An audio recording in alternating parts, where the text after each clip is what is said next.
Yo, kumusta? Ito si David and welcome sa Sneakers Yo. At ngayon may unbox na naman tayong sneakers from Zalora. Tara!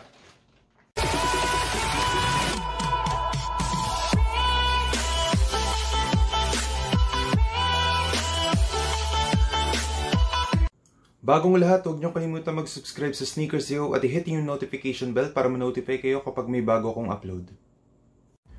Bali, ang i-unbox natin ngayon ay ang ADIDAS ULTRABOOST 20.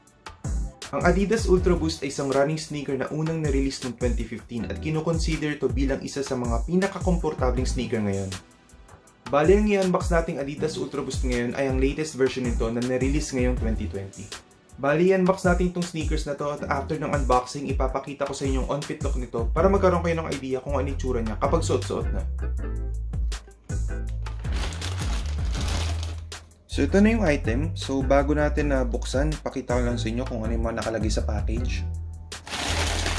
So, ito yung name ng shop, Zalora.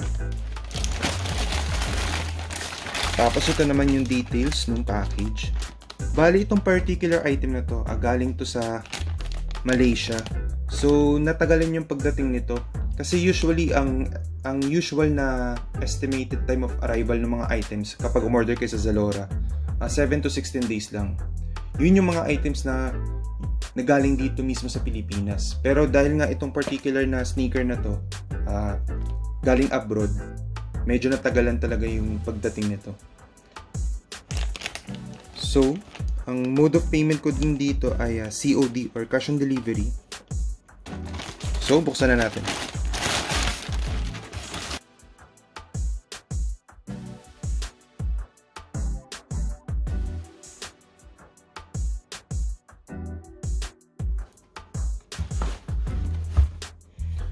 So, ito na yung box ng sneakers. So, bago natin na buksan, ipakita ko lang sa inyo yung box. Ikot ko lang muna. So, ito yung taas. Ito yung gilid. May ADIDAS logo. Tapos, ito yung details ng sneakers. Bale, ang in-order kong size pala nito ay US 9.5 or 9.5. Nag-research ako kung ano yung tamang sizing nito, kung ano yung dapat kong kunin na size sa ADIDAS ULTRABOOST 20. Based sa research ko, kailangan nyo umorder ng half size up than your usual size. Kasi sa Adidas, US 9 ako. Pero sa particular na sneakers na to, 9.5 yung in-order ko. Tapos nakuha ko rin pala siya ng 8,500 pesos. Pero ang SRP nito or suggested retail price ay 9,500 pesos. So mga 1,000 pesos din yung natipid ko. Anyways, ilalagay ko naman sa description box yung exact amount ng natipid ko. So, yung ikot ko lang muna. ADIDAS logo. Tignan yung isa pa, yung side. ADIDAS din. So, yun. Buksan na natin. So, ito yung wrap. May nakalagay na ULTRABOOST. Tapos, ADIDAS. So, buksan na natin.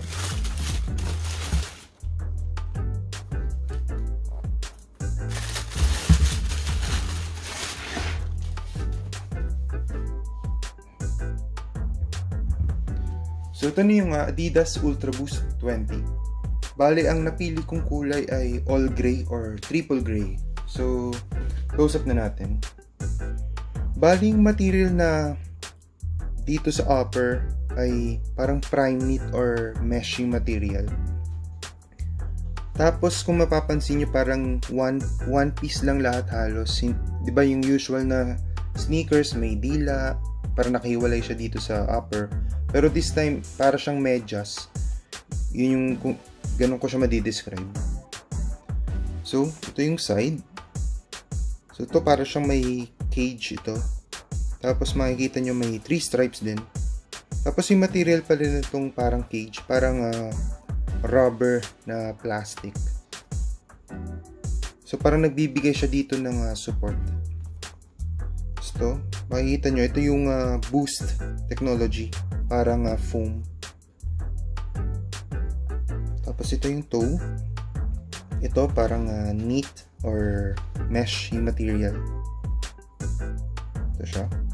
Tapos yun, may ADIDAS logo. Ito naman yung inner side. Ganun din, may cage din dito. Parang rubber or plastic yung material.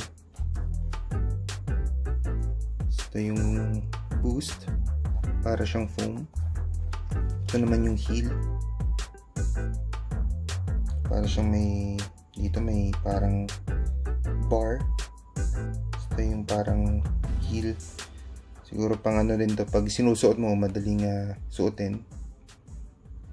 Tapos kung mapapansin nyo, may nakalagay na Ultra Boost. So yun. Tapos itong support na to sa heel, para siyang pang dagdag din to sa support kapag sinusuot nyo siya. Kasi medyo siya matigas to. Medyo matigas na part to. Itong parang line na to. So stick din yun. Ito naman yung outsole. So black itong outsole. Tapos kung mapapansin nyo, may mga white. Yun yung Ultra Boost. So, or yung boost na material. Parang foam. Tapos ito, Continental. Bale, parang sila ata, I'm not sure pero sila ata yung gumawa nitong outsole. So, stick din yun. Ito, parang may orange something. Ito, parang hard plastic na to. Nakikita nyo yung boost material. Parang foam. Tapos yung laces, gray na flat laces na gray. Tapos itong tongue, yun, may Adidas logo. Sino naman natin yung loob.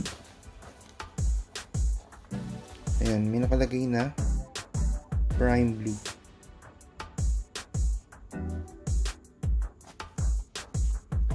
Natin yung isang pares. Bali ganun din, yung buong upper, parang primeknit or mesh material.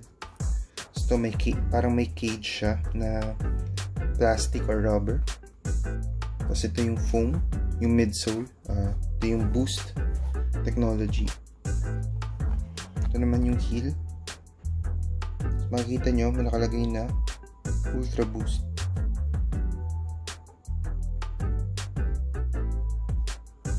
Ito naman yung inner side. Ganun din, may cage na parang plastic or rubber. Ito yung boost technology. Ito yung tongue. Nakalagay Adidas. Tapos yung laces niya flat na gray din. Tapos yung loob may nakalagay na prime blue. So yung